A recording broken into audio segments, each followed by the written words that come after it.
হযরত আবু হুরায়রা রাদিয়াল্লাহু তাআলা আনহু থেকে বর্ণিত, রাসূলুল্লাহ সাল্লাল্লাহু আলাইহি সাল্লাম এক সময় মসজিদে গমন করলেন।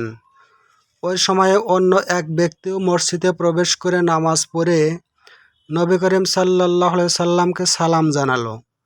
তিনি তার সালামের জবাব দিয়ে বললেন, গিয়ে আবার নামাজ পড়ো, কেননা তুমি নামাজ পড়োনি, অর্থাৎ তোমার নামাজ আদায় করা হয়নি। লোকটি গিয়ে পুনর্বার নামাজ পড়ল এবং ফিরে এসে নবী করিম সাল্লাল্লাহু আলাইহি সাল্লামকে সালাম করল। তিনি পুনরায় বললেন, গিয়ে আবার নামাজ পড়ো, কেননা তোমার নামাজ পড়া হয়নি।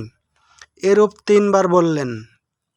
এরপর লোকটি বলল, সে মহান সত্তার শপথ, যিনি আপনাকে সত্য বিধান সহ প্রেরণ করেছেন, এটা নামাজ ভালো করে আদায় করতে আমি জানি না, সুতরাং আমাকে শিখিয়ে দিন।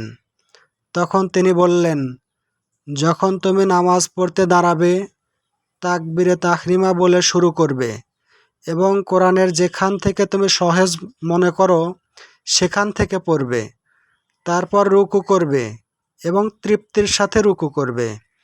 তারপর উঠে ঠিকভাবে দাঁড়াবে। এরপর সিজদায় গিয়ে তৃপ্তির সাথে সিজদা করবে।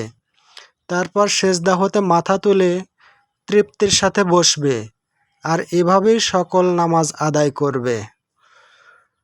আল্লাহ তাআলার রাসূল যেভাবে নামাজ পড়ার জন্য